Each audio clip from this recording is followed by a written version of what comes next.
Oh, I've been told to wait.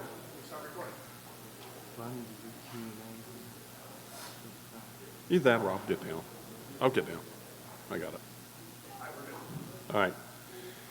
All right, so this session is on AI, and I know from the last couple of conferences, lot of going on related to the MRF line, right? What's going on with robotics and AI?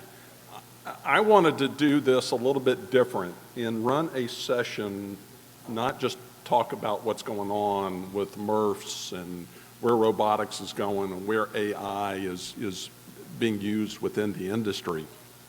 I wanted to come at it from a business side as well. So we're going to talk a little bit. I've got a series of speakers here. I've asked everybody to kind of talk 5 to 10 minutes about their area of expertise. So Vincent Hunt is going to start us off and kind of asked him to, and you'll see why I asked Vincent to kind of set the stage. Vincent is with the Bureau of Creative Intelligence. And I've known Vincent, oh my God, probably 10 years now, working on various activities that we do. I'm going to have him set the stage, but just for a little bit of parody here and humor, I thought I would set it up just to show you how I use AI on a daily basis. So this is my wife, Dana. She fell out of an orange tree picking oranges right before Christmas and ended up in the hospital. And I said, you know, how did you do that? How do you fall out of an orange tree? Well, she said, I went to pick some oranges, and I got a bucket, and I stood on the bucket, and I still couldn't reach them. Oh, my wife is here. Yeah, so I said, I went to ChatGPT, and I said, I'm going to mess with her. I'm going to do a Facebook post. And I said, can you create a picture of a stool with a 5-gallon bucket on it? And I had a conversation with Chat about what I was doing. And it came back to me and said, would you like for me to characterize this whole episode? And I said, yes, that would be great. So I sent a picture of the orange tree, and I sent the picture that you just saw of Dana in the hospital. And it came up with this. And so it drew, I mean, that is our orange tree in the backyard, and that is my wife. It then went further to show her falling, and then the last picture in, you know, the view there is I'm fine, which is what she said to me in the hospital. I'm fine. So just to tell you where AI, what it can do, I mean, for it to have its own sense of humor, I thought was pretty cool. And the other areas that we're starting to use it now is in promotion on some of our conferences, and Peter Lacken is going to kind of show you some of the stuff that he's done for me. But I also wanted to, we've got the PFAS forum coming up in May, and I wanted to try to get an idea, physically in my head, figure out what 4 parts per trillion means, right? So when we talk about cleanup of environmental contamination, we're usually talking about parts per million, right? PFOA, EPA has set an action level at 4 parts per trillion. So what does that mean? What is one drop? How does that relate to like a swimming pool? So I said, you know, Chat, can you take one drop and represent that in terms of a swimming pool? What does that mean? What one drop will contaminate how many swimming pools? So it came back and said, well, one Olympic, size swimming pool is 600,000 gallons of water. One drop will contaminate, and we say that again, one drop of PFOA will contaminate 5,000 Olympic swimming pools. So that kind of gives you an idea of what we're up against when you start talking about PFOA, PFAS, all the emerging contaminants, and what that really means. Just coincidentally, everybody in this room, 95% of you, contains PFAS at 5 parts per billion. So you're all walking around as hazardous waste sites right now. I don't know if you saw the article in the New York Times yesterday, but they've already started kicking out some of the Olympians for using wax on some of their snowboards because they're PFAS contaminated. PFAS is everywhere, and so it's going to be interesting to see where all this goes. So I digress. I'm going to turn this over, and if you will bring up Vincent's presentations, I'm going to let him set the stage for us. This man's pretty sharp, and you'll understand why I asked him to do that. And then we're going to go down a series we're going to talk about with Peter Lackinen, talk about the business aspect of it, how it can be used in marketing, and where some of the things are happening. And then we're going to get into the technology side related to recycling. So I've got Ting Zhang, who's head of business development with Glacier. We've got Dario Arias, who's CEO and president of Nix Waste, and then David McCure, who is the executive vice president, sales engineer for MachineX Technology. So we'll get into the aspect of where we're going, how fast it is changing, how hard it is to keep up with it, right? So Vincent, all yours, sir. You're clapping up for Gene. No, for real. Every time I get the opportunity to work with Gene, it's inspiring because not only does he really care about the work that he's doing, but he really pours himself into it, right? Call lunatics like me up to the stage to get everybody riled up. How's everybody doing so far today? Good? Okay, they kind of get a little nod. I like interaction. For real? Okay, bet. We got thumbs up. I'm going to start this off a little bit different because we were talking down in the pulpit. I call this the pulpit over here. Around some things. So I just want to ask a couple quick questions, and I need absolute honesty. Can I get that? How many of you still have, because I thought we were over this, but I don't think we're over it yet, so we're going to have to revisit it. I was going to preach on something else, but I'm going to preach on this right now. How many of you still have a little apprehension or fear around AI? If you do, just raise your hand, straight up. And it's okay. Yeah, cool, right on. Let's talk a little bit about fear. We'll start off with fear. Fear, whether you know it or not, I'm going to be going back and forth in between machines here to make sure that we stay legit. Fear, since 1927, these are the origins of this fear, so we can start to like really wrestle with it as human beings, where this actually comes from. Since 1927, movies have been made, probably about 44, 45 of them now, because they keep coming out, right? They keep showing AI as this nemesis. How many of you seen the movie Terminator? Yeah, I know the image just popped into your head. Skin burnt off, red eyes, weird, right? Like that's AI, Skynet. All of these things are very, very real. We've been fed this for a very, very long time. So I want you guys to understand and just wrestle with it just a little bit and say, you know what, maybe my fear has been manufactured because it is only a tool. Does that make sense? And there might be some other existential things that you might be thinking about. What about people who are like going to try to scam us with it? They've been scamming you on social media forever. And all y'all got social media just about, probably, right? So everything has both good and bad consequences, right? AI is no different. You're going to have bad actors in it. It's our responsibility to put our arms around it and understand how we're going to put it to good, right? How can we do recycling better? That becomes a bigger question. Does that make sense to everybody? Here's another question that I've got for you before we move on. Monuments. I got to talk about monuments. And all of this is coming from a bigger keynote that I just called Fear, Monuments, and Allies, right? Monuments. So I'm going to talk about something just for a brief second, and I want you to kind of think about this. You got Susan in the back. Susan, she's super, super dope on spreadsheets. Like she's got the little gold trophy that she got at the last company picnic around spreadsheets. Y'all know what I'm talking about. Matter of fact, every time you walk by her desk, she's like, spreadsheets are in the house, right? She's dope. Right?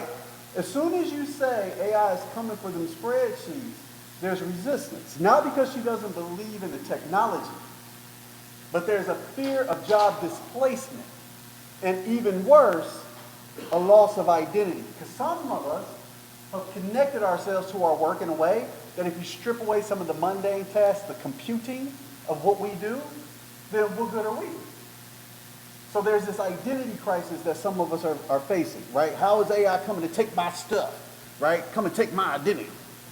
So we really have to reconcile with that quickly because it's not going anywhere. The train has left the station, right? AI is becoming an integral part of everything that we do. It's intertwined into things. How many of y'all use Siri? Raise your hand if you use Siri or any other voice-activated device at your house.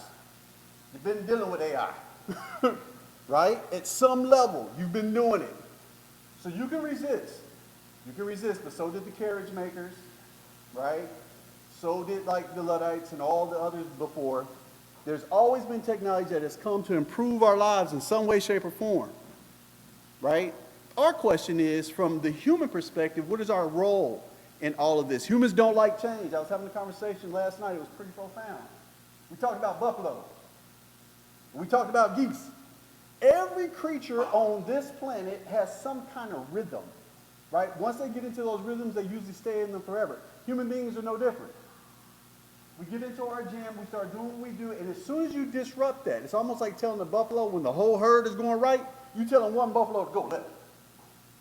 That one buffalo, what are you talking about? Our herd goes right, right?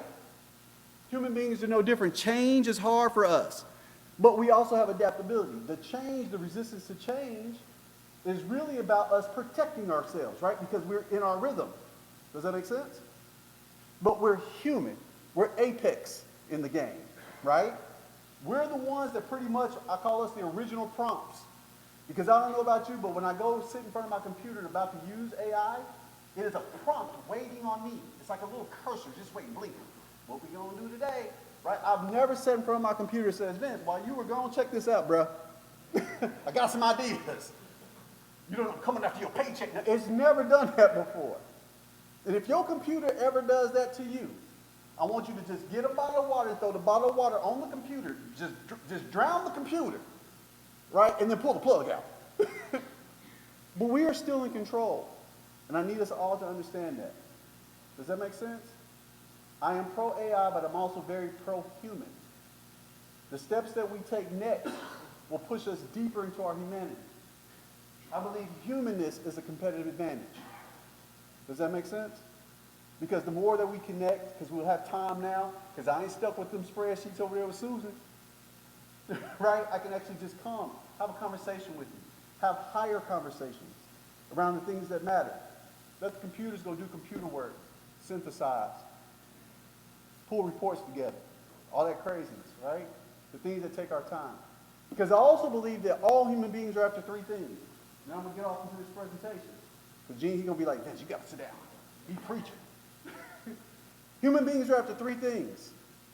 We can agree to disagree or agree. Love, time, and happiness, right? If we leverage AI to our advantage and get our time back, we'll have time to pursue the other two, love and happiness. Does that make sense to everybody? Go ahead and clap that up so I know I'm not going completely crazy. Like I'm not completely bonkers. We'll put you a little bit to work. How many of you got these in your pockets? Phone. Pull out a phone. Let me see your phones. Yeah, put it up in the air. I'm not going to tell you to put the little light on and do it like a concert. I'm not doing that. Don't be afraid. If you got a phone, I need you to get it ready because I got some QR codes that I want you to scan so you can get more value out of my rhetoric. Is that cool? So I started thinking about, as you can see, my presentation, the last 90 days in AI, because it was like 90 days ago that we were together before. And so, last conference. And super dope. And so I said, how can I bring value to this group? Because everything you just heard on the front end, I just did that from the hip, straight freestyle, because I felt like we need to hit some stuff. But I thought we was past that. We might not be. Hopefully we ain't got no fear in monuments no more. Everybody good? Raise your hand if you're good. You're like, this guy's crazy. What's he going to have us doing next? Jumping jacks? I'm just kidding. But there's going to be some QR codes. I'm going to want you to hit them QR codes. When you hit them, it's going to take you to some spaces and places on the internet that's going to give you some more value so you can actually connect with what I'm talking about. But I thought that what would be really powerful is if we just go through the last 90 days and what has actually changed in the space of AI in response to recycling, the industry that you all play in. Is that cool? Can we go on a little bit of a journey? My name is Vincent Hunt. Go ahead and scan that QR code. Yeah, I need to see phones up. Don't be playing with me. I'm not the dude to be like, put your phone away. I don't want you Xing, tweeting, whatever you call it, Instagramming. Share stuff out there. If you hear something dope, put it out there in the world. Say, this dude just said something that was really profound. And if I say something stupid, put that out there too. Just don't hashtag it. Don't connect it to me. Hold me responsible. My company is the Bureau of Creative Intelligence. Our work sits at the intersection of emerging technology and creative capacity. Again, we're very much pro-AI, but we're also very much pro-human. We're all about amplifying, unlocking, amplifying, preserving human capacity, human creativity in the age of machines. How do we do that? How do we move forward responsibly and ethically? Some of the companies that I've had the opportunity to work with, so you know that I'm not completely loony, are the ones that's up on the screen. So they did let me in. I do have the privilege to work with them. They have not kicked me out yet. If you scan this QR code, go ahead and get this one. This one's going to be pretty rich and interesting for you. Use this when you get back to the lab. We compile some research for you. All of this is what happened in AI specifically over the last 90 days in the space of recycling. Did everybody get that? If you got it, say, Vince, I got it. Only 3 people. I got it. My man. See, he been dealing with me. All right, here we go. From assistants to agents, before a human does steps, after humans supervise those steps. Again, I will not insult your intelligence by reading each one of these slides. You will have access to this as well. If you go to that report, down at the bottom, you can actually click on and get this whole presentation. I'm not going to go through these slides and read them. That's not what I do. But just understand that with AI, what we have now is this whole paradigm shift where we go from where humans are doing steps to where the machines are doing steps and we supervise those steps. We call it orchestrating, right? The things that take up our time, tasks. So you have that. Context is the new capital. I will read this part. AI now can actually process 256 to 1 million tokens. That's equivalent to hundreds of pages of documentation in a single analysis. You guys are living in pools of data now, right? The machines now have the ability to get all of that information and give you an analysis at scale, right? So the beautiful part to this is the cost of those tokens are going down, the capacity is going up. So what that does, when you think about permits and regulations, quality control, maintenance laws, the infrastructure looks something like this, right? It's on a steep climb up where you got token costs going down and capabilities going up, right? So what does this mean? Access. So think about competitors and all that other stuff that you think about in business, right? If your competitors are using these tools, speeding their processes up, adding more efficiency, that's what you should think about. You've all heard the old adage, it's not AI that's coming to get your job, it's somebody who knows how to use AI. I don't like saying that no more because it's been said a million times, so we got to think of something new. So before the end of the day, if y'all come up with something new, come and tell me because I want to say something different. Make sense? But again, the competitive factor will be how you leverage these tools to move forward. Regulation is becoming a procurement requirement. We all know this, right? And again, because we have these systems that can move through this data and these insights and this information quickly, it is our opportunity that we can do the real human work. This is what machines don't have. They don't have decision-making power. They don't have judgment. They don't have taste, lived experience, do they? Now, if your AI do, I need to see it because that's interesting. But human beings do that work. Does that make sense? So again, leverage the tools for the strengths of which they have. Recycling as a proof of AI's industrial phase. Vision systems, robotic sorting, control dashboards, all of these things are realities now, at scale and accessible. You can deploy them. You're going to hear from this panel how it's actually being used in real time. I'm hyped. What are the new skills that matter? High data, AI literacy, right?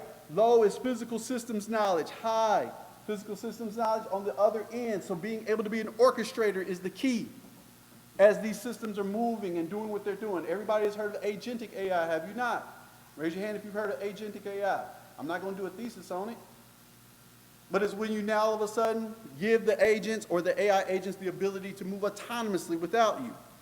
Imagine if you got 4 or 5 of these agents, you now become an orchestrator. No longer are you doing, again, the in-the-crack, mundane task. Open weight AI, capability becomes commodity. Again, these are big, big topics that I want you guys to think about as you're talking to the panel today. And if you hit that QR code, you're going to have the research right in front of you. Who didn't hit that QR code? Some of y'all didn't hit the QR code.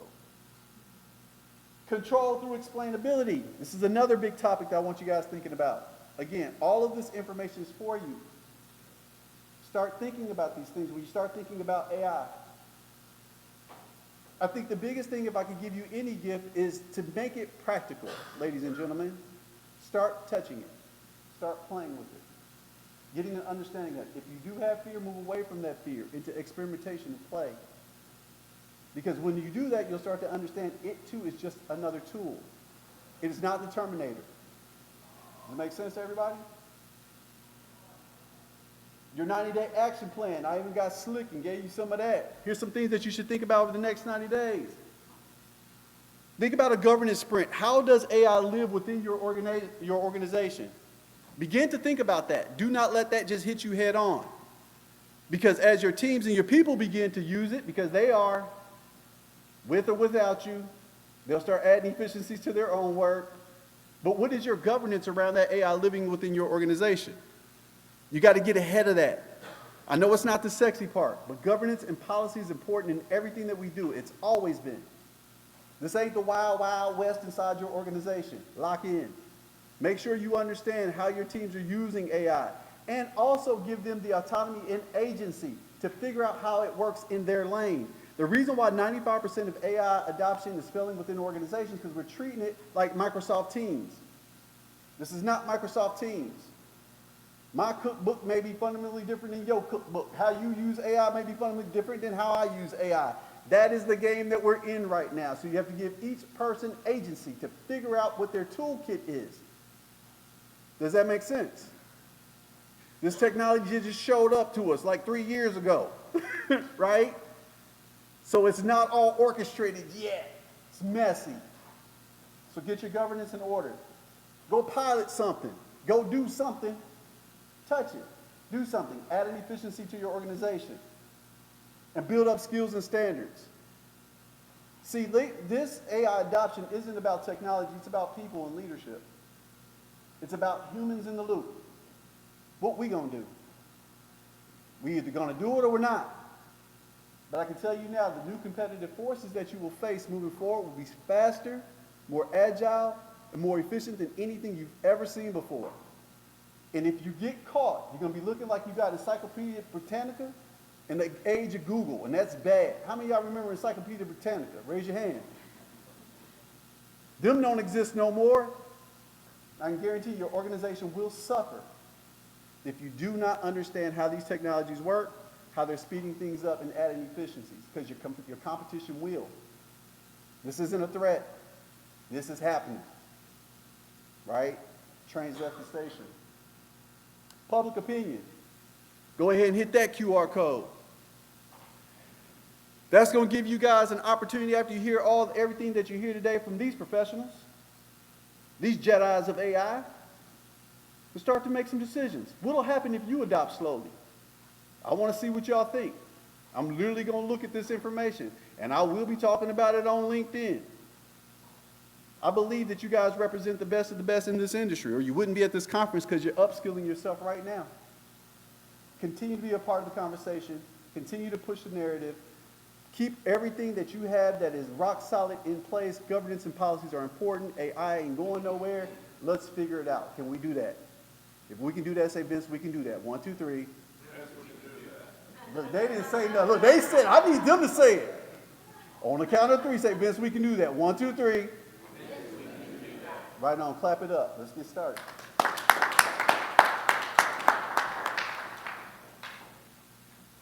right, Mr. Lackman.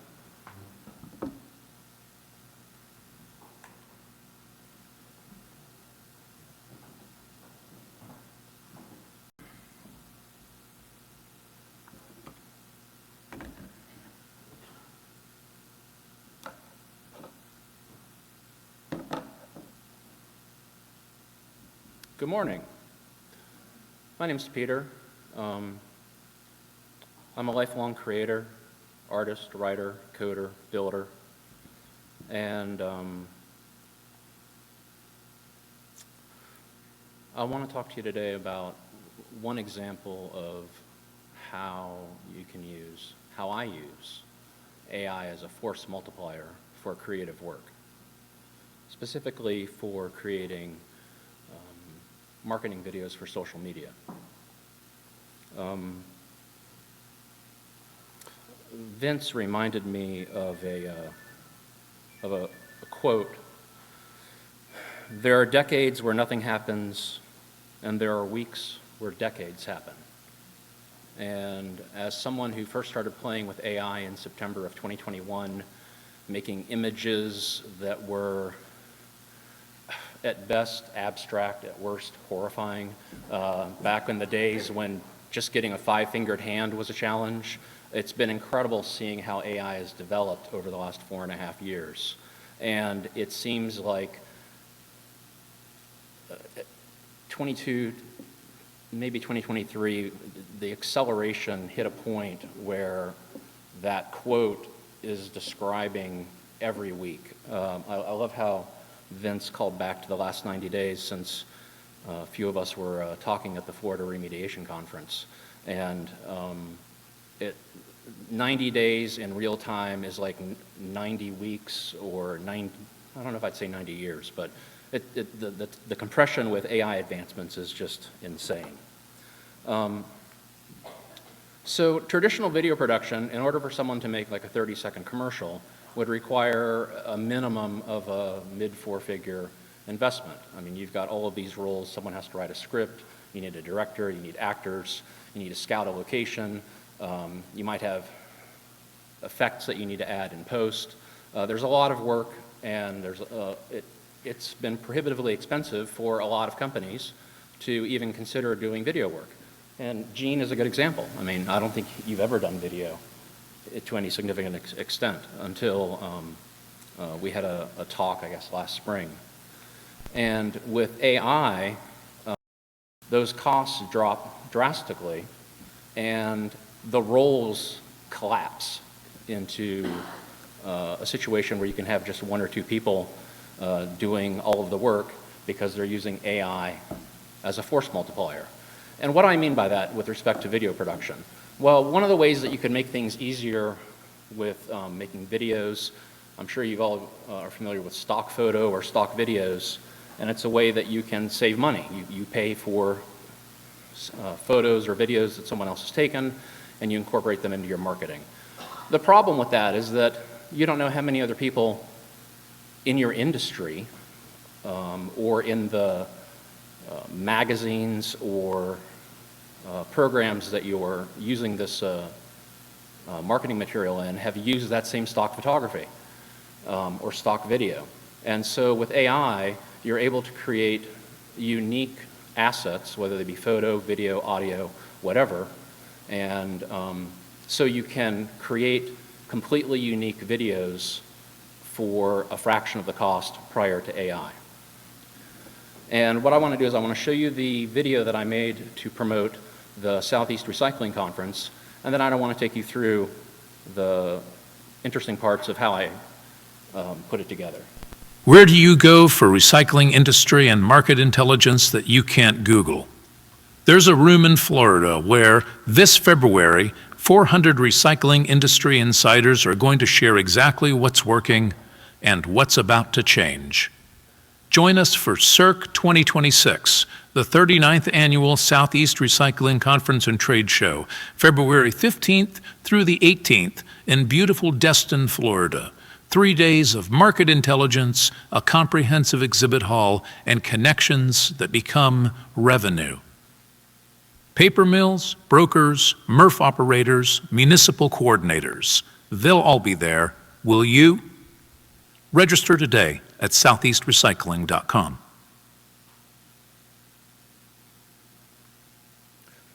So how did I do that?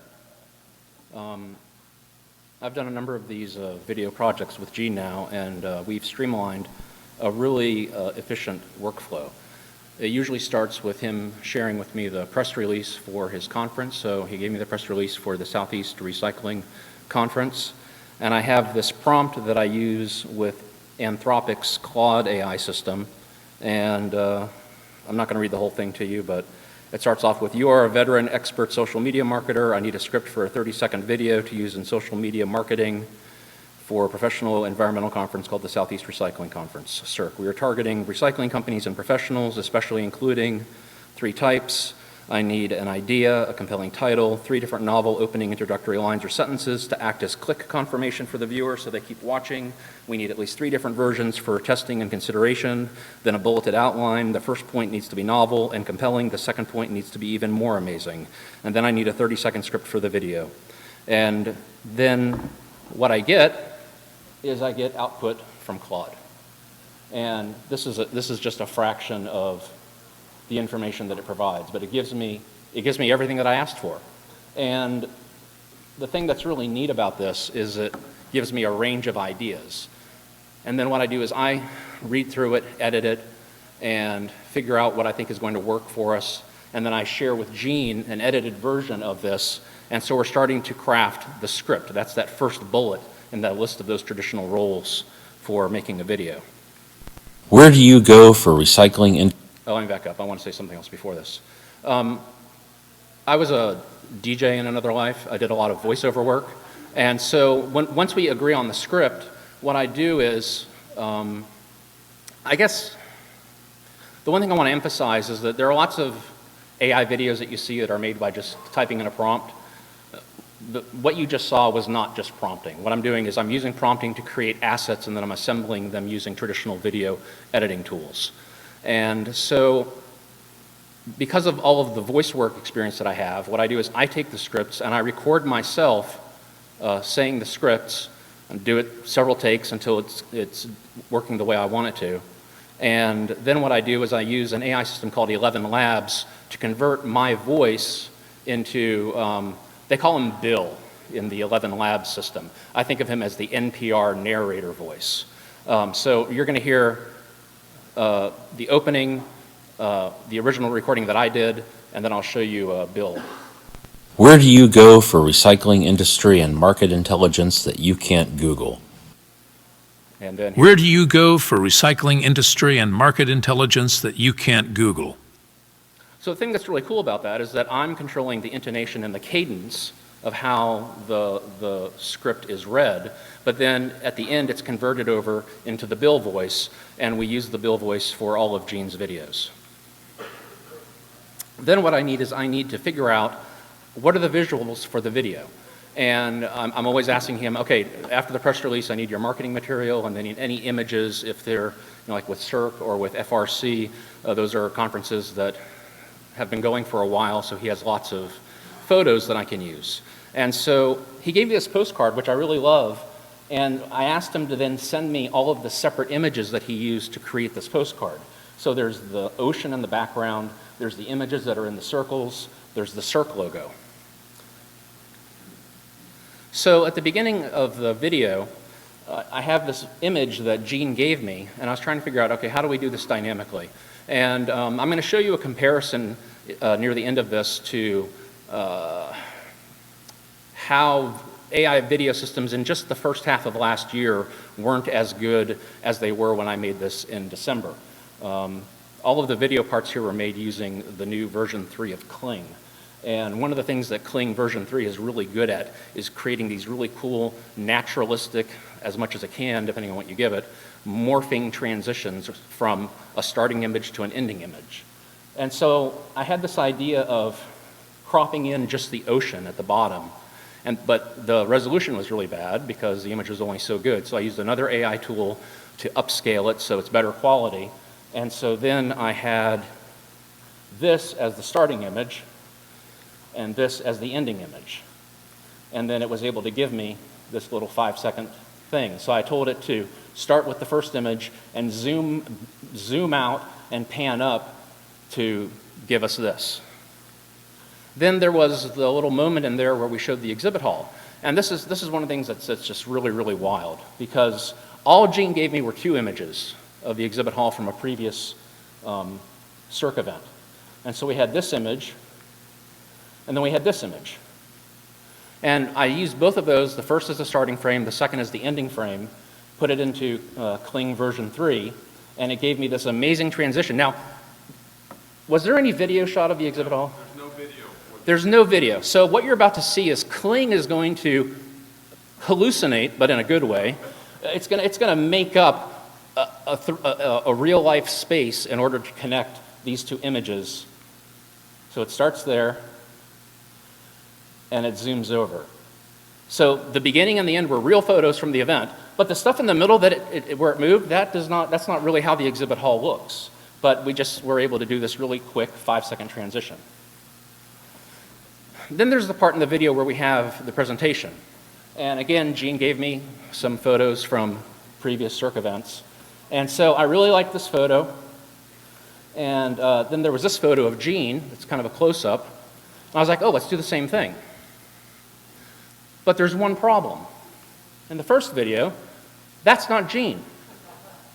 So the first problem that I had to solve before I could even make the video was I gotta put Gene in there. So I went to the SERC website and I got Gene's headshot. And I'm like, oh, this is great. But then I realized by looking at that picture that he gave me, Gene's wearing a blue tie. Oh crap, he's wearing glasses too. So at the time that I was messing with this, there was a new tool released by Google called Whisk that allows you to do, it's a really innovative and creative and powerful tool for manipulating images. So I loaded this into Whisk and I said, step by step, don't try and ask it to do 5 things at once, do one thing at a time. So I said, change his tie to blue. We did that, and you'll notice there's a little icon, a diamond down in the lower right-hand corner. That's the watermarking that the Google Whisk system does. And in the subsequent photos, I removed it. And then I'm like, all right, he needs glasses. So then I had it add glasses. But then I realized that those glasses are too shiny. They're kind of silvery, and the glasses that are actually in the photo that he has, they're darker rims. So then I was like, okay, make them a darker rim. And so now I've got Gene looking like he does in the image that I'm going to end on. And then what I did was I had it replace him into the image that I'm going to start on. And then I pulled back. And so here we have the image, but now Gene is there. And that allows me to then create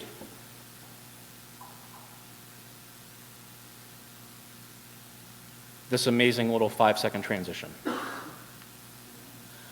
Then the last thing I wanted to show you was I really loved this picture of the ocean that he used as the backdrop for the postcard. And as you saw in the video, the last 20 to 30 seconds is just the water, and we've got stuff flying in and text and everything being superimposed on top of it. And I reminded myself, this is video. We want motion, we want things to move. So instead of just having a static image in the background, what I did was I brought it into Kling, I used that image as a starting image, and I had it create a 10-second video of ocean waves and surf that do not actually exist. This video was not shot. This is all generated by AI. And then I took the last image and I had it generate another 10-second video. And then 2 more times, so I had a total of 40 seconds. And the thing I love about this video is that I can hear it in my head, because we all know what it's like when we've been at the beach. And so this was then the backdrop of the last part of the video, instead of just the static image. So I want to backtrack for a second, and I want to talk about when I made the video for FRC in the first half of last year, and this is before Kling 3 came out. And AI video systems were still struggling to do what you told them to do. And I'd sent him a preview of some of the stuff I was working on, and it was the first time he'd seen me take real photos and have it create video, a simpler version of the stuff I've just walked you through. And he was totally just blown away. He's like, I did not take video. How did you do this? And I was like, so I explained the process to him, and then it said, but it doesn't always work the way you want it to. And so I said, I want to send you a couple of outtakes. He had this image from the golf tournament at FRC. And all I wanted was, it's a picture of the people in their golf carts before the tournament starts, and Gene's talking on a microphone. And all I wanted to do was just pan to the left across the crowd of people that were participating in the golf tournament. But it just, as you'll see, it had the hardest time. So there's this one where it pans right instead of left, even though I told it to pan left. Everything else is fine in that, and I was just like, I just wanted to go left. So I do another dice roll, which is what we like to call it when we're prompting, and especially in the days when AI wouldn't do what you wanted as much. So this one, there's this person that something weird's going on there, where they're like stumbling out of the golf cart, And then there's this third one where it actually does go to the left, but there's this woman with something blue on her head, and I have no idea what's going on there. And at that point, I just gave up, and so we didn't have any video from the golf tournament. And then when I sent that to him, he sent me a text, "That is crazy." To close out, I want to walk you through just real quick, now that you've seen kind of the process that I go through, I want to show you how we made the video for Waste Exchange. Again, same process with the script. We needed a whole bunch of images. Waste Exchange is I assume most of you know what it is. It's one of Gene's big projects that he does with the state of Florida through the Southern Waste Information Exchange. So for every moment in the script, we needed an image. And so I would send him these mosaics, and then he would circle the one that he wanted me to use. So if you pay attention to these, all the circled images, these are all things that did not exist. The AI just made these up. And so once he selected everything that he wanted me to use, then I, again, created assets and then brought them into a traditional video production system. Why pay to throw away materials when you could be saving money instead? For over 40 years, WasteExchange.org has been matching waste generators and users to help smart businesses and municipalities turn disposal costs into savings. The Waste Exchange is your free online directory for listing and finding traditionally discarded materials that still have value. We're talking about plastics, paper, cardboard and other corrugated containers, used drums of acids, solvents, and other chemicals, plastics and rubber, surplus wooden pallets, old office equipment, and other materials. Visit our website to see everything you can list and find. WasteExchange.org, reducing waste, saving money, and keeping the environment clean. Thank you.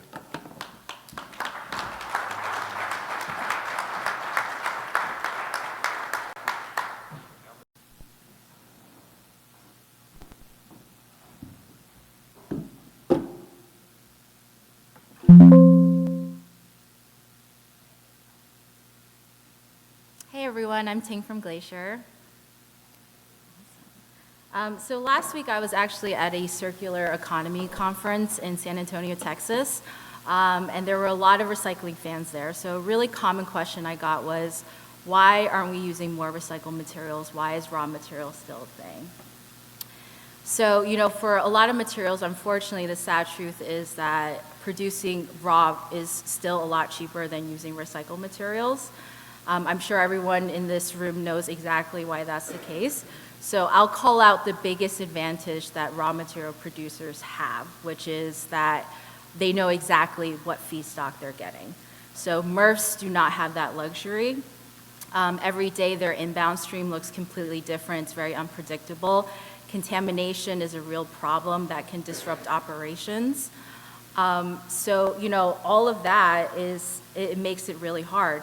And so a manufacturer like this is not worried about getting a battery that might light up its facility or weird objects like surfboards that could really damage their equipment and cost an arm and a leg to fix. But MRFs might. So the unpredictability makes the economics of operating a MRF really challenging. But the good news is that there are a lot of tools out there that can make MRFs more competitive. And a really powerful tool is AI. So today I'm going to walk through a few use cases that shows AI making MRFs more competitive, because y'all have a lot of fans out there that want to see you succeed and grow. So who is Glacier? Why am I even qualified to talk about AI? Well, we're industry experts from outside of recycling that came into recycling because we had one thing in common, which is we really love trash. So one of our co-founders, Arib, he actually developed the AI for Facebook. So if you have any issues with that, please let me know. I'll give you his email address. Our other co-founder, Rebecca, was a leading consultant for consumer packaged goods companies. So they came together, and we didn't want to build a technology in a vacuum, so they spent a lot of time talking to MRF operators, spending time at MRFs to really understand the operations and challenges, and we came up with a couple of solutions. So the first one is we built a sorting robot specifically for MRFs. You're not going to see this robot in any other industry because this robot is built for the chaos and the dirt of a MRF. It's actually it's built to survive. So one of the things that it does that's different from other robots is that if it sees an object coming down the line that might cause it damage, it will actually hide its arms so that it doesn't get hurt. In front of every robot, we have an AI scanner, and that scanner, we noticed, was collecting a lot of really good information about the line where the robot was installed on. But honestly, what can you do with raw data? Nothing. Like if I sent you hundreds and thousands of images of material on your line, you're just gonna throw it back to me because there's nothing you can do with it. So that sparked another idea, which is let's install a lot of scanners at a MRF and turn that into data that you can actually act on. So we're providing insights around productivity, throughput, uptime, recovery rate, bail quality. And we're also, the system is alerting the MRF when an issue comes up so that you can address it as quickly as possible. So at this point, you're probably like, Ting, that's a lot. I don't really want to install a lot of scanners in my facility. What's the bare minimum that I can do? So the bare minimum that you can do is put one scanner on your residue line. And that's exactly what we did at this Midwestern MRF. So we put this scanner on their residue line, and we discovered that it was losing, or they were losing about 380 tons of containers to landfill, and most of it was PET. So this MRF immediately took action, and they put a PET sorter upstream. And so this PET sorter more than paid for themselves because in 1 year they recovered enough PET to give that MRF an additional $138,000 in revenue. So this is a chart from our data dashboard. I love this graph because it's really easy to understand. You can see exactly when the PET sorter was added and the decrease in PET bottles going to residue. So impact immediately. So maybe at this point you're like, staffing is a real problem for us. We can't just put a sorter wherever we want. What do we do? Well, good news, we have a robot for you. So in this particular example, this is a video of a robot we have at a Texas MRF. It is picking OCC. It's also removing plastic film and flexibles. So like I said earlier, we built our robot specifically for MRFs. So we have an anti-clogging suction mechanism that lets it pick really difficult materials like plastic bags. The other thing, the robot is really smart, so it is able to prioritize certain materials over others. So in this case, it is prioritizing larger pieces of OCC. So maybe at this point you're like, Ting, this is great, but it sounds expensive and I have no money. What do? I have a solution for you as well. So we have corporate partners who are looking to invest money into recycling facilities. Colgate was the first company to develop a recyclable toothpaste tube. So they invested tons and tons of money into this. And can y'all guess how many MRFs they spoke to before they released their packaging? 0, exactly. So they poured in all this money, they put the recycle symbol on their toothpaste tubes, put it on the shelves, sold it, never checked with the MRF if it could actually be recycled. So eventually they came to their good senses and partnered with Glacier to be like, is our toothpaste tube actually recyclable? So we put a scanner in a MRF in New Jersey, we put another one in California, and good news for Colgate, we were able to confirm that their toothpaste tubes can be recycled as long as there's an HDP optical. So this data could not have been more timely because Colgate was actually sued by its consumers. There's a class action lawsuit against Colgate because these consumers are saying that they falsely allege that their toothpaste tubes can be recycled. So our data that we provided to Colgate is being used to defend themselves. So they were so happy with this project that they are expanding it. They've given us more money to give to MRFs if they're willing to participate in this project. So, here are some other brands that we work with. Data is a gold mine for brands, and they have the money to invest back into MRFs. So this is a great opportunity to really take advantage of that. So, at this point, I think y'all probably had at least one conversation with a tech company that does AI. But, as Vince pointed out, technology, AI moves very, very quickly. And it's not your job to keep up to date with all the new developments in tech and AI. That's actually my job. And then also my colleague Dale. Raise your hand, Dale. So if you are interested in what's new in AI, and also more importantly, what's worth paying attention to, please talk to us. Thank you.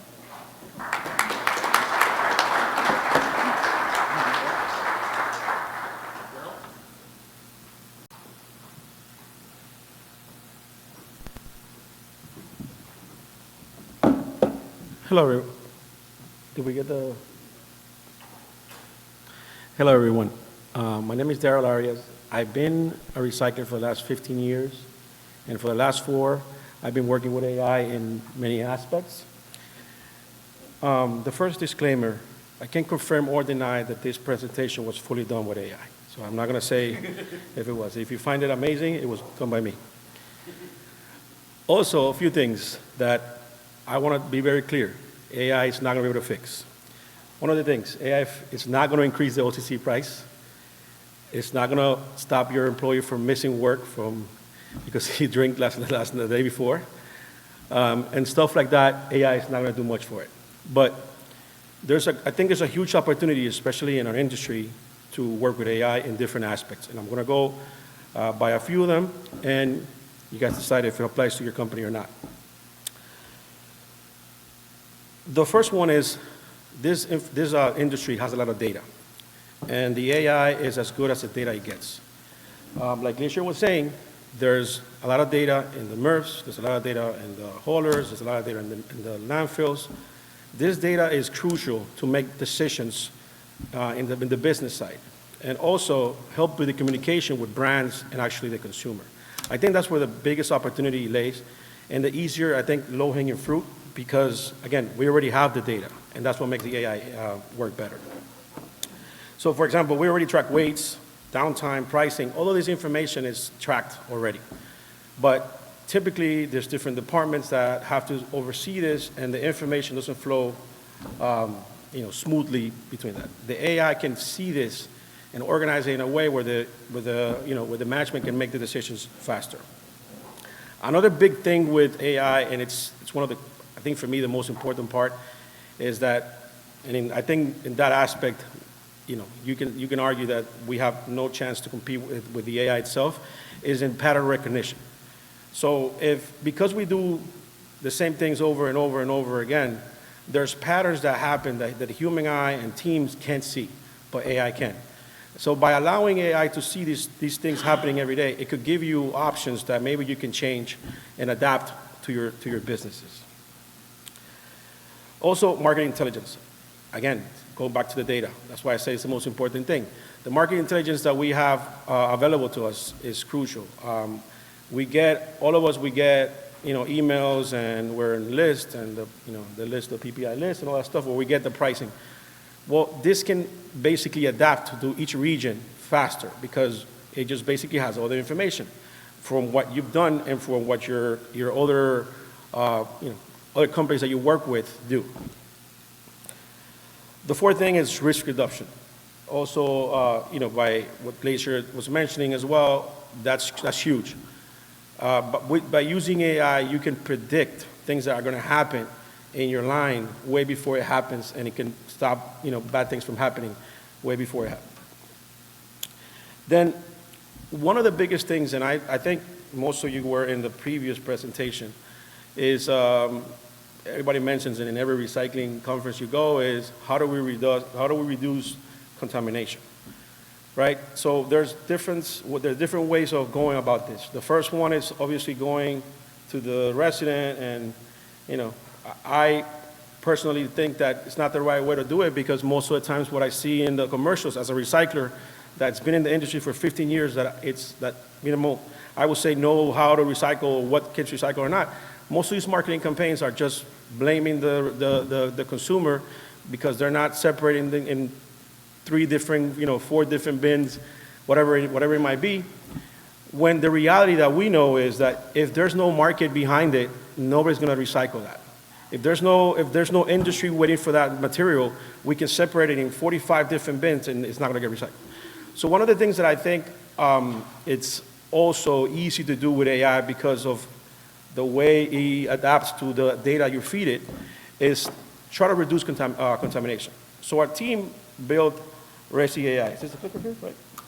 So Resi AI is basically an app. It's going to be white label, so it could be used by cities, counties, or anybody in the recycling industry for their clients. And the goal for this is basically to try to teach or help residents make better decisions. But it's not just that, because again, we can always put an ad and say, hey, all of these things get recycled, put it in the bin, and like we heard before, when in doubt, put it in the recycle bin. That doesn't work because it just increases the contamination. So my idea is, why not focusing on the things that we know for sure we can recycle, like OCC, like UVC, like PET, like HDPE, but make sure that the residents understand that, because I don't think they do. My experience talking to them is that they don't understand the difference between a paper cup and an office paper, but we do, right? It makes a big difference for us because we can recycle one and the other one only can be recycled in certain locations. So, I don't have to, I'm not going to go through all the slides because, I can send it to you guys because it talks about how the app works and stuff like that. But basically, the numbers. We already saw most of this stuff in the previous presentation too, so I'm not going to bore you with that. The point of this is just to show you how you can utilize AI in your own business, right? You have to look at it as another operator that you're adding to your business that can help you optimize your employees already. Like my colleague here said, this is not to be scared, it's just to add it to your repertoire of tools. This is another tool. This is nowhere near being automated. You have to be, it's only smart as the information you feed it, right? And we have a lot of information. We have a lot of data. So that's what makes this very exciting, because I think recycling is one of the industries that receives more data, and the waste data is so important, right? Because it's not just, this is how we recycle, but the data we have also gives brands, counties, all other, a lot of other information points that they can use for their overall, functioning. Like I said, the app is live. I'm going to give you the QR code. You guys can download it and try it. Basically, it's very simple. It's trying to help counties communicate more with their residents, telling them, where can they, you basically point the phone into the material, and it tells you if it goes to the blue bin or the green bin. Also, this adapts to the county that is working, because again, that's also something that is not talked about a lot. Every county is not the same. You might have a MRF that handles something in one county and that doesn't handle it in the other. So this app will adapt to the county so that the county, so the residents on that county only know or only do what they need to do for that particular county, which I think this is also crucial, because again, the misinformation is that you see an ad online or in a TV and you assume that that applies to everyone, right? And we saw how many signs they put on the products saying that this is recycled when we know they're not. And the MRFs are not going to take it. Also, I'm trying to, push brands and the marketing towards something that's really tangible, that they can actually make a change, as opposed to just spending millions of dollars giving you the information that we talked about that doesn't really help residents, because it's going to tell them, and it's just a branding play. I get it. It's marketing. I get it. But let's do the marketing the right way, because you can still get the recognition from the customers, and you are actually pushing the resident to actually recycle and actually make a dent on the recycle side. So it's also gamified, so the residents get points, and brands that want to work with the app give the residents percentage discounts or gifts or whatever, which they already do for other stuff. So we're just basically connecting them in this sense. Again, the numbers, you saw them, but in a very small county, this could represent a big savings, because if you move the needle 2 or 3% on the contamination, and that material gets actually recycled, we all know the numbers, they're significant.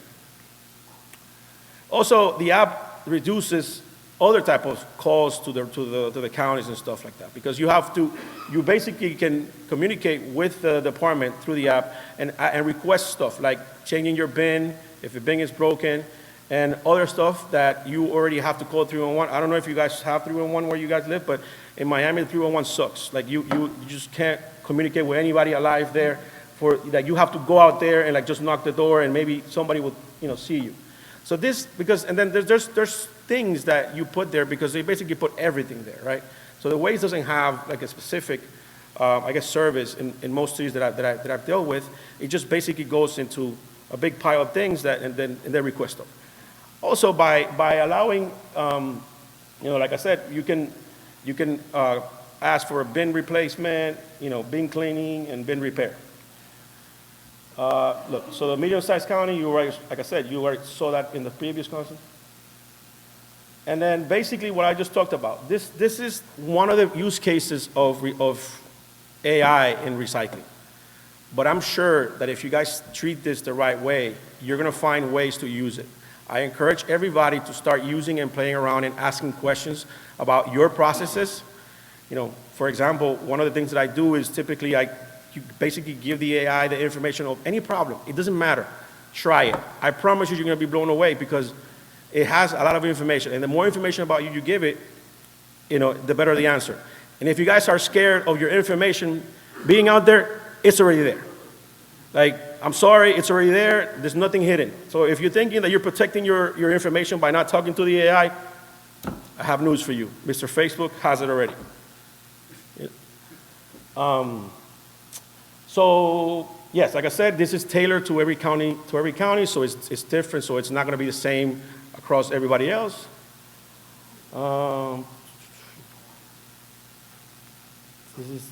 going to send you the presentation. You don't really need to see all this, but right. So like I said, this is the use case of Resi AI is to try to reduce contamination and increase operational efficiency in the counties. This is real money being saved. This is not, let's save the trees. This is real money that the counties can save by just reducing the contamination. And this is the type of stuff that I like because, be honest, we can't be sustainable by telling people, hey, look, just do this because it's good for the environment. It's not going to work business sense. So this is a way where you actually can save money as a county, and in some cases even make money because if the brand partnerships work, they can even make some money for those counties. Because these brands are already spending money. It's basically just channeling the right way. And that's it. Join this is the QR code. You guys can download it. You can scan it, play around it. It's the demo. Obviously, that app can be white label for any county or any hauler that wants to offer it to their clients. So with that, I let you guys go, and I guess we're going to have questions later. Thank you, guys. It's going to take us home with the last bit of technicals and get you what's going on the recycling side, and then we're going to open it up to a Q&A discussion. So how long do I need to keep for Q&A? 10 minutes from that countdown? Yeah. Got it. Sounds good. Hi, everybody. Very good panel, very interesting, different sphere of AI can do. And I'm here today, David from MachineX, to, give a few examples of how AI is applied onto the MRFs, material recycling facilities.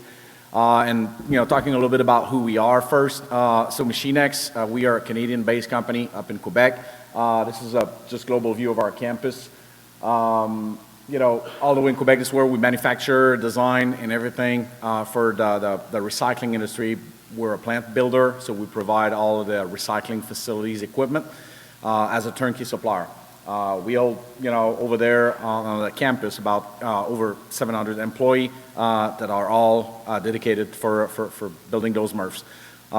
A few years back, we came up with what is our vision, what is, MachineX about, and it's about a company that creates and designs solutions for a more sustainable tomorrow. So that's kind of our tagline, and that's where our investments and developments are focused on.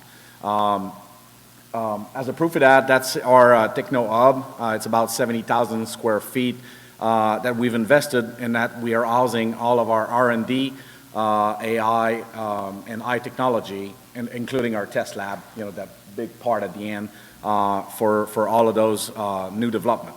It's changing fast. You said it. I mean, 90 days is crazy. We made that investment in 2015. It was supposed to be in 3 phases. We did it in 2 phases because it kind of became evident that we needed to accelerate that pace there as well, just to stay on top and as in front of the line for what AI brought into this industry and what it meant as far as our machines. So eye technology, we started in 2012 with our optics, followed rapidly in 2017 with our robots, sorting robots there, tinkering with our AI and introducing AI and hyperspectral together as 2 different set of eyes for our machines in 2019. And after that followed our intelligence platform, which wraps up all of that data and information, putting the AI at the service of the optics at 600 feet per minute. I have a few videos later. You're going to see, how challenging it is to get those fast analysis as far as computing for the real life solutions at the MRFs. And most recently our QCAI, so different machine that only relies on AI to take action now on the sortation that happens in the MRF. So what is AI in the recycling giving us really? It's compared to the machines and the equipment that we had before with the optics and all that, it's a deeper analysis at the material. Every day we get new information, better information, and it's really adding a different level of granularity that we can bring into the sorting of that's happening at the MRFs. All of that also gives us more data.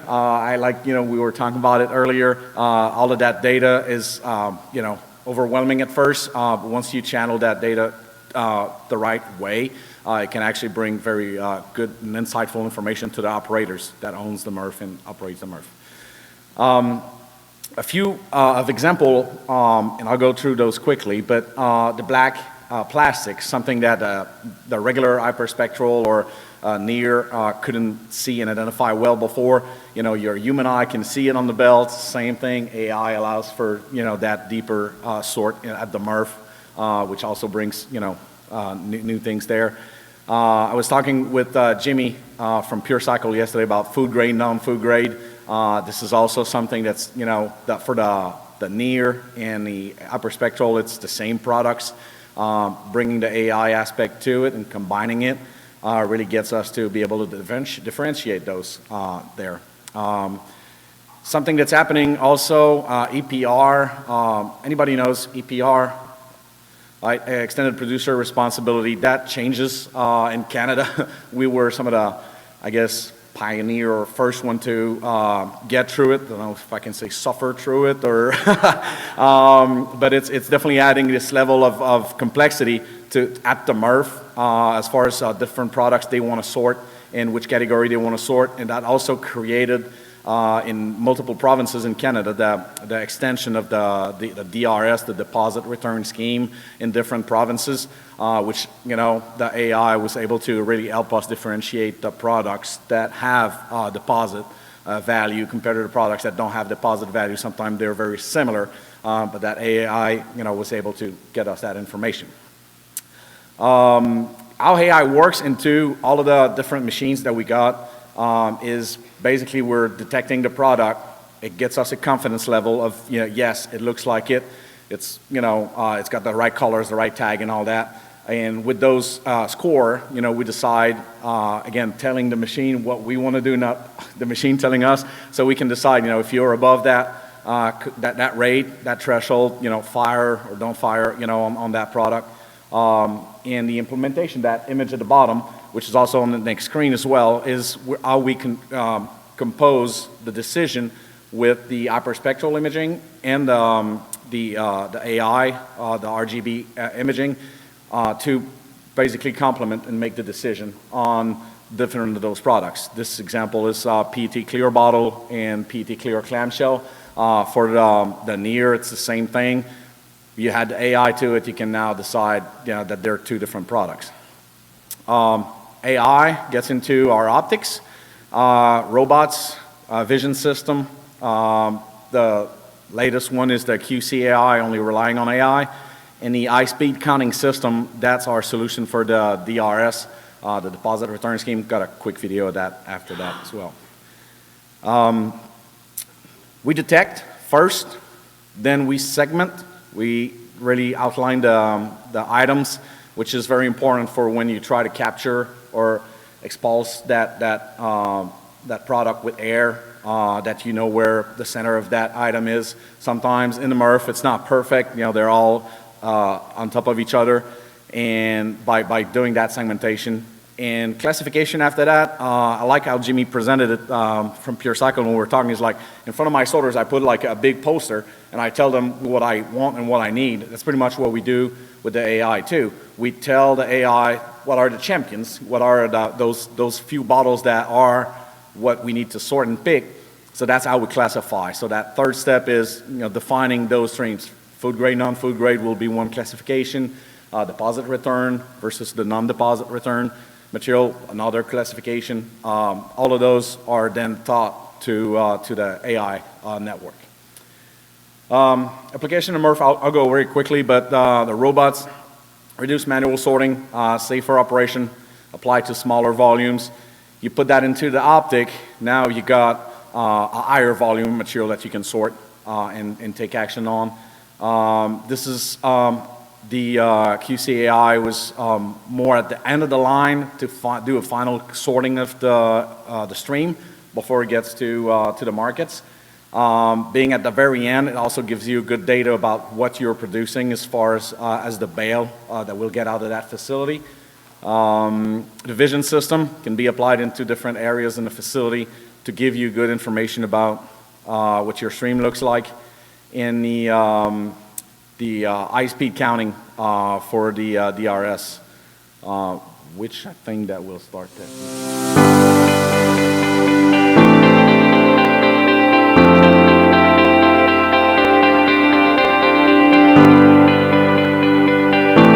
It looks like a sink where you as a consumer bring your bag of recyclable that have a deposit value, just drop it on it, the AI analyzes whatever goes in through, and it gets you a payout. And you know, we can do up to like 600 cans a minute with that machine compared to the regular deposit thing. It creates a better situation for everybody that goes and try to get their value back for their products. Customer experience.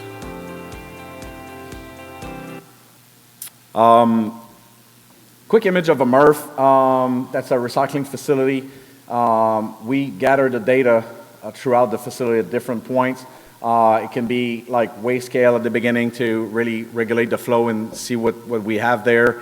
And then it goes to different points in the system. You know, I talked about the AI and the data being available in all of the optical units, robots, vision systems. So we gather that everywhere in the system. We have that incorporated in the baler as well to have all of those reports from the system. That is eventually reporting through the SCADA system, through our Intel platform. That's just the platform that takes all of that data and makes it presentable and actionable for the operators through different kinds of reporting that are supplied there. Yeah, that slide there is giving back to the DRS, but that's in the MRF again. The difference, so the first video we're going to see is clear bottle versus clamshell we talked about earlier.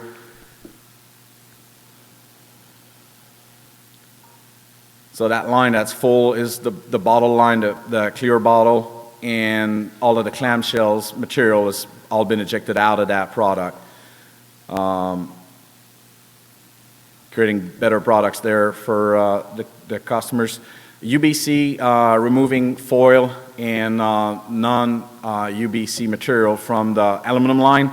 Automatically with optics, we had AI incorporated to that because for the optics, it would be the same.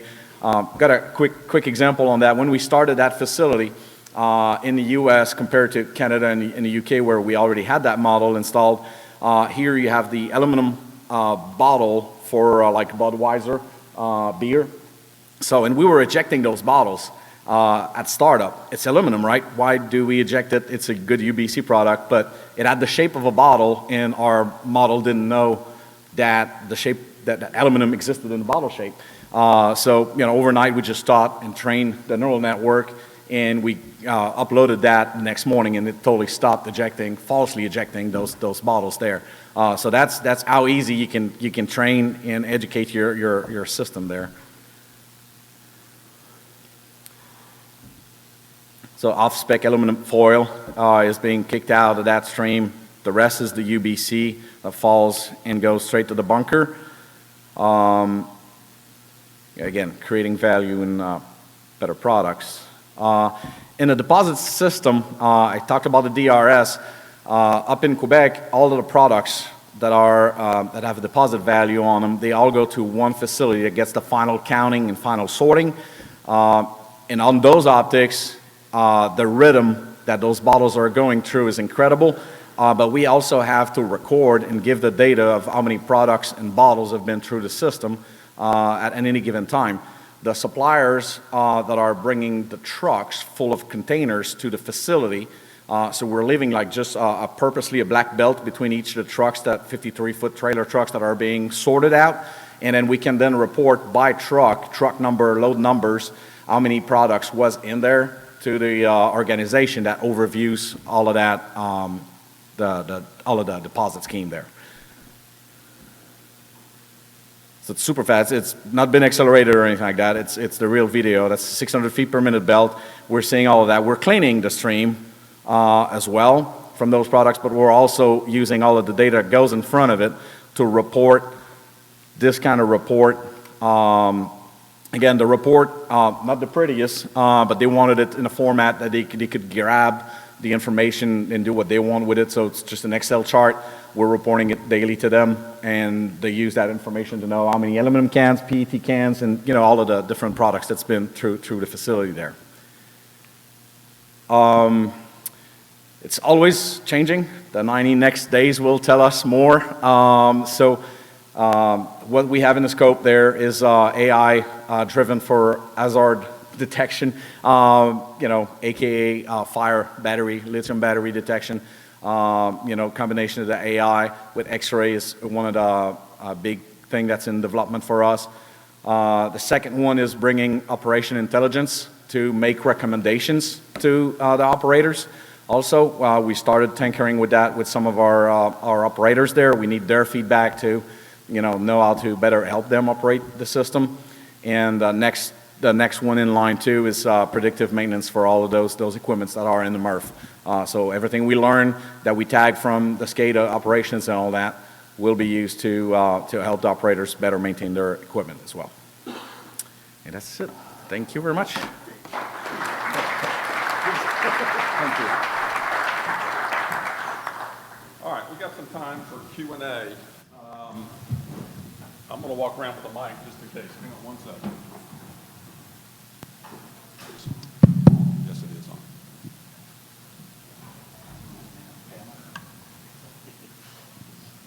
Who had their hand up back there? Sorry, David, I'm not loaded. This is not loaded. David and I work together. He's in the engineering side. I'm in the sales side, but I do have a question because I need to know. You had mentioned that at that facility where we count the number of items coming in from the trucks and the black belt in between, what kind of auditing process did we go through to verify that the data that the AI was given to the companies? I mean, I'm guessing we probably just didn't turn on the AI and day one start spitting them this information. What kind of auditing process did we go through to make sure that data was validated? Very good question. There was a pretty extensive sampling and auditing system at the beginning that was done by an external source, obviously. So we supplied that service to the PRO that overviews all the DRS scheme in Quebec. So they hired an external firm to audit that. And there's a fun fact about that too. That whole DRS deposit scheme before was all based on barcodes. So reading the barcodes is how you get your money back. If your bottle no longer had the barcodes, then here goes your 5 cents or 10 cents, right? So we are, with the AI, a little bit more precise than the barcode, because even if the barcode's not there on unreadable, we can still say with a very high confidence level that it is a DRS. So actually at the very beginning, we actually had different thresholds and different results from those samplings, and we had to argue over, no, it is a water bottle, because water bottles are DRS now in Quebec. But and then there's a little correlation factor that's been established between the efficiency of our systems compared to the old system efficiency. And that's also constantly being audited. I think it's like once a month right now, but it was like once a week at the very beginning. So.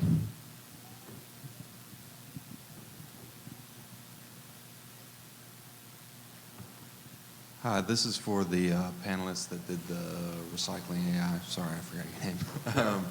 But I work for the University of Tennessee recycling program, and I was wondering how your app, could it be tailored specifically to the needs of the university? Because you had mentioned that it could do a county-by-county basis. Right. Could it do for the university specifically, because we take things that the county does not? We would want it to be something that could be used by students and employees, because we take everything from your regular streams to construction materials, ballasts, light bulbs, things like that, electronic waste. Yeah. Well, first of all, yeah, thank you.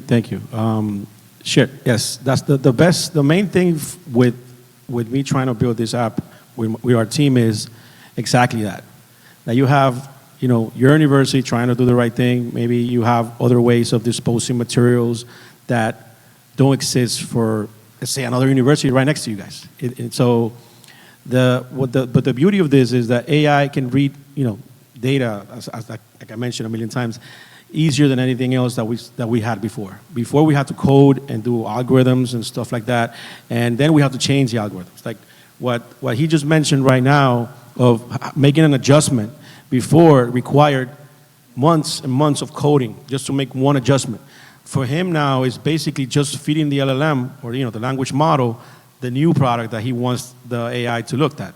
So for example, for your university, the only thing that the AI will need is basically a list of the things that you want, and then it will be better if it could see those materials exactly like you received them, which most of them are just already there because they're just what everybody else gets. But let's say your university, for some reason, has a particular product that looks way different than everything else that we see.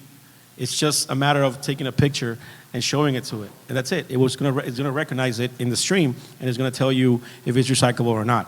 I think that's the beauty of it. So the answer to your question is definitely can adapt to anything.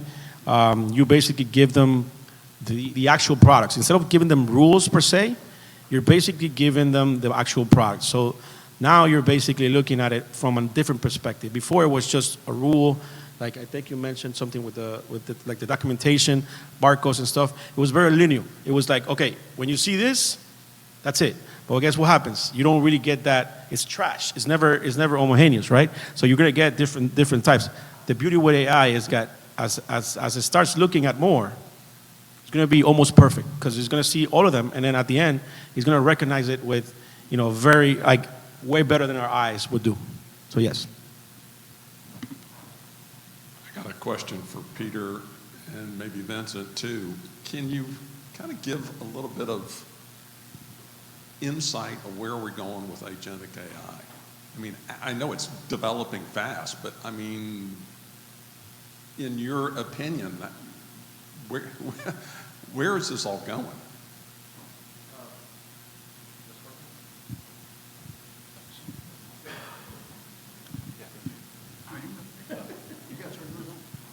Mic check. Check. All right.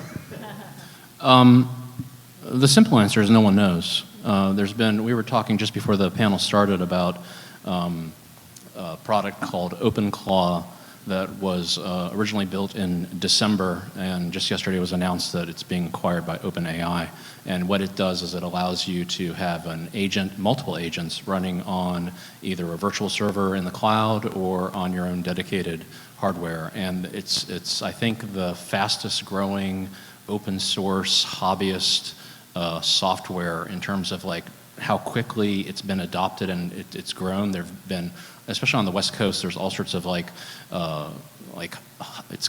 flashing back to like the in the 70s with the Apple, how it started off from like the computer hobbyist community, and it's like that except like on steroids. It's just the adoption is just massive for this open source agentic tool that people are still trying to figure out how to use it. And we're going through massive growing pains because there are a lot of people that are misconfiguring it and creating security holes and all sorts of things like that. But what's the future? The future is being able to talk to your phone and talk to some kind of AI that's acting as like a coordinator or director, and it's going to just spin off agents as needed for dedicated tasks to do any number of things. Daryl was talking about how his experiments with it, he's got his primary agent, but then he's got a sub-agent that's like making sure that the primary agent is like working properly. And he was talking to me about how Felix, that's his name for it, Felix periodically checks to make sure the primary agent is working correctly, and if it doesn't, it figures out how to fix it on its own without being asked to. And so imagine this type of intelligence being applied to any aspect of your business or your life, and it's just, we don't know. I mean, there's this idea of that Ray Kurzweil talked about 15, 20 years ago, the singularity is near. And what he meant by singularity is he meant that there's going to be a point where we can't see beyond into the future about what's going to be possible because we literally can't imagine all of the things that AI is going to be able to do. And just within the last week, there was an announcement that there's a new AI system. I think this one's from Google that has created a brand new